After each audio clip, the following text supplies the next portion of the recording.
Tous ces bâches, des souvenirs d'une autre époque. Il y a 4 ans encore, des touristes partaient d'ici vers le parc national de la Pandjari, dans le nord-ouest du Bénin. Aujourd'hui, les véhicules de Sani Kassim ne roulent plus. Depuis 4 ans, je refais le tour. J'étais obligé de revendre les camionnettes qui les transportaient parce que les assurances, c'est énorme. L'insécurité qui touche plusieurs pays du Sahel se fait aussi sentir ici. Depuis 2019, le nord du Bénin est confronté à la menace terroriste.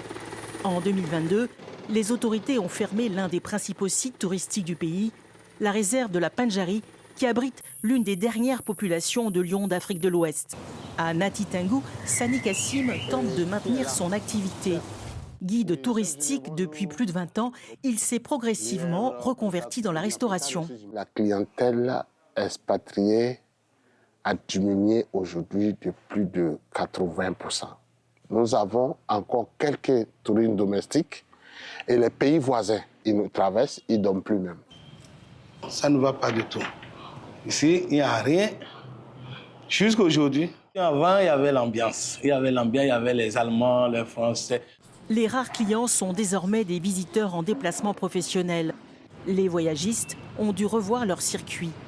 Aujourd'hui, les itinéraires s'arrêtent autour de Djougou avant de se poursuivre vers le Togo voisin, notamment dans la région de Kara. On a beaucoup de sacs au dos quand même qui viennent, mais en matière d'organisation des circuits, c'est très difficile aujourd'hui de faire monter quelqu'un dans la Titengo. La situation est sous contrôle, mais bon, compte tenu de ce que nous savons, des informations que nous avons, on ne peut pas faire comme si de rien n'était. Les touristes qui viennent désormais se font beaucoup plus discrets. Dans les villages Taneka, connus pour leur histoire et leurs guérisseurs traditionnels, les conséquences de la baisse du tourisme sont également visibles. J'ai envie maintenant de quitter la localité pour aller m'installer là où la terre est fertile, nourrir ma petite famille.